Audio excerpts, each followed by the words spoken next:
Welcome to the Barbados Today afternoon news update for Friday, October the 27th. I'm Emmanuel Joseph. Thanks for joining us. In our top story at this hour, a local panel of experts has concluded that the true extent of child prostitution in Barbados may be a cover-up. This position emerged last night during a panel discussion on the subject, Child Prostitution, the Solution, as part of a Man Talk series organized by the K-Phil Wesleyan Men. The panel comprised Senior Child Care Board Officer Roxanne Sanderson-Weeks, sex workers researcher and acting executive director of the Barbados Family Planning Association, Anderson Langdon, and veteran social worker George Griffith. Griffith said this society preferred to sweep the practice of transactional sex under the carpet. Sanderson-Weeks admitted that statistics on child prostitution may be hidden within the category of child sexual abuse cases, while Langdon noted that research findings from international organizations were in variance to proper local figures. It is interesting that this subject does not get the attention it deserves in Barbados. Like a number of other hot potato issues, there is the denial that child prostitution is not as prevalent here as in other parts of the world. Mr. Langdon mentioned transactional sex, and it is not foreign to Barbados. It is rather common, so that we often hear the refrain, like he said, something for something. Now, what do you think is meant by this? I am to be counted among those who believe that poverty, material deprivation, high unemployment, and the addictive level of materialism, especially as it relates to brand and bling, drives prostitution. I agree, yes, the actual stats, they are buried in the whole child abuse statistics. And like I said, it's only on investigation that you realize that this can be happening. It is subtle, it is not really out there. And when the police is who does the investigation, so that they will be able to say clearly whether they're seeing this.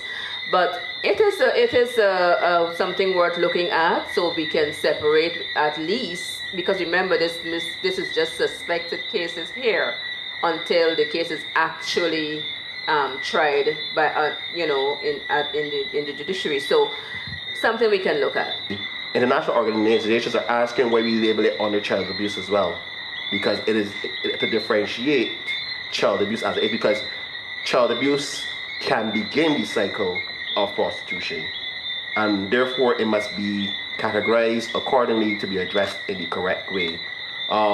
In my work with sex workers, they themselves are identified being initiated into sexual activity at an early age. Meanwhile, a newly launched organization against online sexual abuse and harassment has expressed grave concern that many perpetrators are not being prosecuted.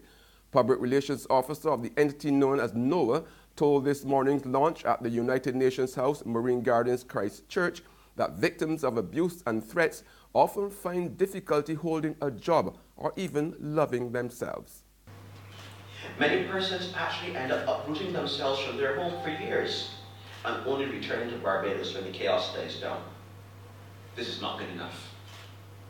It's not good enough that people have to fight these battles alone. It is not good enough that many of the perpetrators who do these things which are illegal go unpunished. It is not good enough that sometimes 2 decades later that some persons are still marginalized and victimized for actions of intimacy made public by the jealous, the spurned and the ignorant. In other news now, the acting governor of the central bank, Cleviston Hinds, will address the nation next Tuesday morning at 11.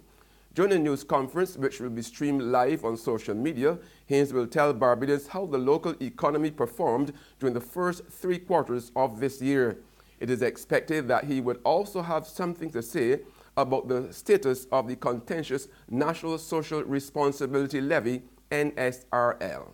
There's regional and international news after this short break.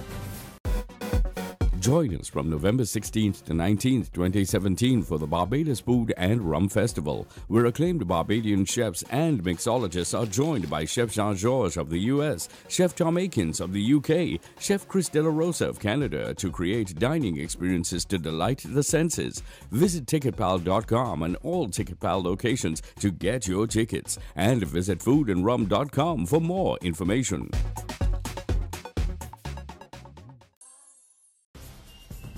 We're back with news from the region now. Police in Guyana have dismantled what appears to be a network of criminals in the country. Assault rifles were found on their boat and 9 men arrested. 2 theories are being investigated by the police in connection with this latest bust. One is that the men are regular transporters of large quantities of narcotics, and 2, that a robbery had been planned. 9 men, including several foreigners, were busted with a number of guns, ammunition, and drugs on Tuesday. Police Wednesday morning said that a joint patrol by ranks of the Guyana Defense Force and the Guyana Police Force intercepted the men at the Barama River. They were found in a metal boat that was towing a fiberglass boat. A search was carried out by the ranks on the fiberglass boat, where they discovered 2 rifles, an AK-47 and an AR-15 with live rounds, a bulletproof vest, and a quantity of marijuana. And to the big unfolding story on the global front. Catalonia's regional parliament declared independence from Spain today in a disputed vote that immediately saw the Spanish Senate voting to take direct rule over Catalonia. The independence motion was passed in the 135-strong assembly with 70 votes in favor, 10 against, and 2 blank ballots. Catalonia waving goodbye to Spain as its local lawmakers pass a vote to formally declare independence. But how far that goes is very much still up in the air. Members of several major Spanish political parties walking out of the chamber in protest ahead of the vote, leaving much of the room empty and the pro-independence crowd in charge. Among those to walk out, the party of Spanish Prime Minister Mariano Rajoy, which controls an absolute majority of Spain's national parliament. And its Senate in Madrid voted moments later to approve the use of a controversial clause in the country's constitution that allows it to seize direct control of the breakaway region. It's called Article 155, and it's never been used before. And it means that Catalonia's regional president, Carles Puigdemont, and his lieutenants will likely be fired, and new elections held within 6 months. That's news, but for the very latest, visit our website at www.barbadostoday.bb. You can also subscribe to our e-paper, email updates, or like us on Facebook. We are also on Izumi Media in bus terminals, as well as screenplay at supermarkets and gas stations near you. You can also hear us on Mix 96.9 FM. I'm Emmanuel Joseph. Have a fantastic day.